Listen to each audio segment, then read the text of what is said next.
Hello mga mi! Welcome na naman sa panibagong araw ng buhay ko bilang isang full-time mom! Good morning mga mi, mga day! Bound na kayo dyan! Tanghali na ako nagising, no? Anong oras na? Yan, dito kami sa labas. Nagtingin kami ng may araw. So, hindi pa masyadong lumabas yung araw. Pero alam ko maaaraw to siya. Tingnan nyo mga me, yung lumabas na pantal-pantal ka baby. After niya, lagnatin. So, para siyang tigdas hangin. Ayan, nagganyan yung dalawang anak ko noon. Kaya hindi ako masyadong takot. So, lalabas naman yan lahat. Mainit yan, medyo makati-kati yan eh. At medyo mainit sa katawan. Medyo irritable si baby ngayon. Kaya mamaya papaliguan ko rin siya para lumabas din yung iba. Sa back niya, sa front, sa face meron na. Sa puwet wala pa, hanggang paa wala pa. So, lalabas din yan. So, medyo tinanghali tayo ng gising at ayoko pa sanang bumangon. Matutulog pa sana ako. Dahil panay ang gising ko at irritable nga si baby, panay rin gising-gising niya. Pero natutulog naman siya. Pagka nilagyan ko sa pacifier or milk. Then sabay nagpapump din ako dahil kailangan niya uminom ng gatas na galing sa akin. Para tuloy-tuloy yung paggaling niya. Nunusan ko muna yung aming mesa dahil nyo naman. And then dito na tayo sa aking favorite area, char. Dahil nga kagabi hindi pa ako paghugas na mga pinagkainan namin at saka yung ginamit ko kahapon na nagpiga ko ng fresh fruit. Ayan, so inilagay ko na muna dyan, hindi ko naman nadali. And then, nag-defrost na ako ng lulutuin. Maghanap ako ng lulutuin dito. So, parang gusto ko ng isda ulit.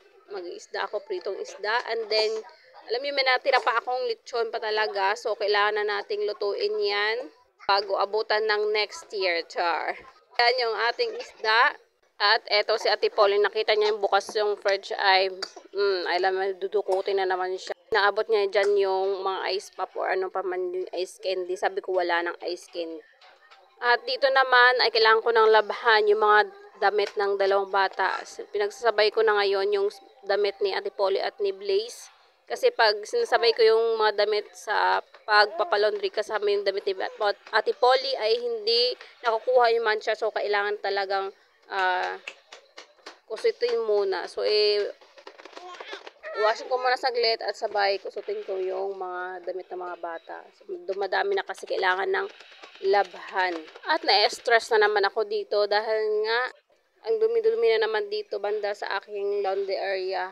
Gulo-gulo na naman. So, ilang araw kasi hindi ako nakapagwalis dyan at nakapagsiga ng mga basura dahil nga umuulan. So, ayan. Alam niyo ba, naiinis ako pag ang daming kalat at hindi ko magawa-gawa dahil nga yung anak ko nagpapakarga at ayaw minsan na palapag. So ayan, lalo pag sa loob ng bahay hindi ako makapaglinis kahit papano. At ito nga nakaharap na sa akin si baby bunso dahil nag-iiyak na naman at gusto na naman yan magpakarga. Hindi pa nga ako tapos ng aking gawain. So inugasan ko muna itong kinainan namin kagabi dahil nga't magluluto na ako. Diyos ko, tanghaliin na, hindi pa kami nakapag-almusal. Di ba sa Ate Polly ay tinitipulan ko yan agad ng gatas pagkagising niya. So, okay lang. Si kuya kumakain naman yan kung ano-ano makita niyang biscuit dyan. Okay lang naman yan. Pero syempre, kailangan talaga kumain ng maayos sa morning. So, brunch na siguro ang aming pagkain ngayon dahil magtatanghali na. Kahit nga nakaharap ka sa akin, si baby ay umiyak pa rin siya. Gusto niya talaga magpakarga. At siyempre irritable pa rin siya sa kanyang lumabas na mga pantal-pantal sa katawan, kaya ganyan siya. Time naman na okay naman siya, hindi naman nagpapakarga, dyan lang naman siya. So the time talagang karga yan. Gusto niya talagang karga. So ito na yung lulutuin ko. Meron akong, alam niyo ba, may tangkay ng broccoli. Ayan, tinatabi ko yan kasi nga yung loob ng laman, may laman yan siya. Lambot na part, pwede yang lutuin pa. Ayan. Tanggalin lang natin yun na matigas na part sa labas, yung outer part niya, at saka yung loob, yun lang yung lulutuin. Natutunan ko yan noon sa Hong Kong ako. Then, may nakita din akong nagbablog na ganito niluluto yung laman niya. Kasi malambot talaga, masarap siya, manamis-namis siya. So, pwede pa siya ilagay sa sabay sa lulutuin. Cabbage, saka yung tangkay ng broccoli pala yung lutuin ko ngayon. At dito ay nagprito ako ng ilang pirasong lechon Para naman pang ulam ni Kuya dahil hindi yan kakain ng ginisang gulay. Dito sa kabila ay lulutuin ko na rin dito ang gulay. Nagisa na muna ako ng sibuyas dyan. Siyempre sibuyas lang naman, wala na akong bawang. So yan lang, carry na yan.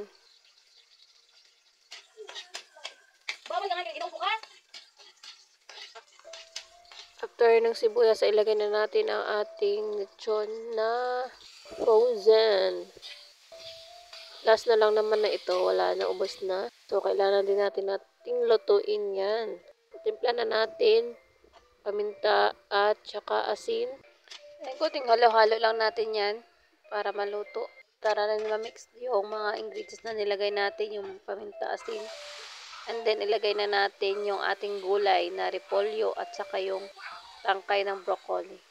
So, ayan. Ayan lang aking gulay ngayon. Dahil ilang araw naman hindi ako naggulay. Dapat araw-araw gulay kasi nagpapa-breast milk ko. At after ko naman magluto ay itong mga sapatos na 3 piraso ni Kuya ay nilaban ko na lang. Ayan. Na-rush-brush ko lang yung sa labas. Kasi nga madumi na. Ilang araw may pasok na. Although mag-school uniform naman lang sila, pero once a week ay yung one day doon ay civilian sila. Hindi ko na masyadong nilaban pati sa loob, yung lalabas lang dahil di masyadong maaraw at baka hindi matuyo at bumaho. So ibibilad ko lang to pag malakas yung sikat ng araw.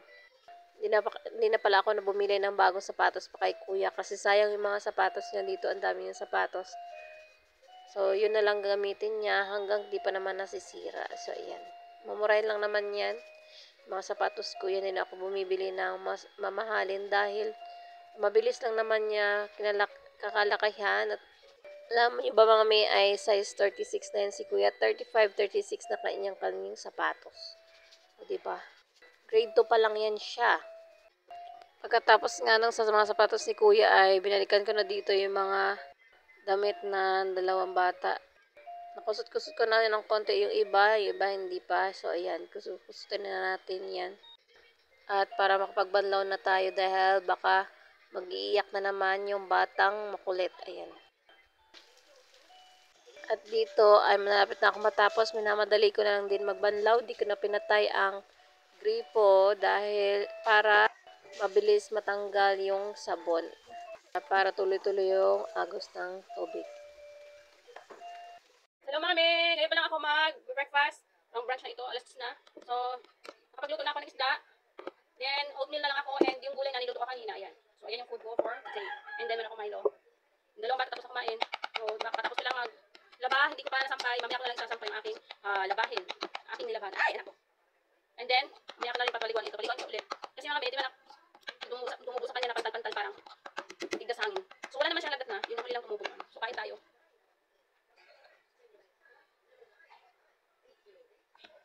Kain tayo. Magugutom na ako. Hindi na kapagpapakain na kanina. Pinadede ko na sa kanya.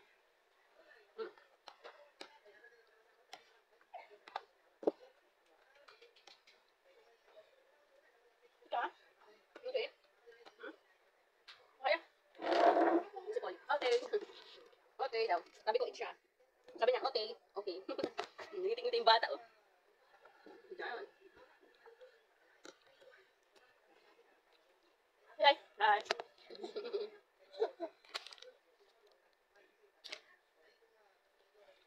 Mama, dito. Hi! Ako, Mimi. Mama, I choose you.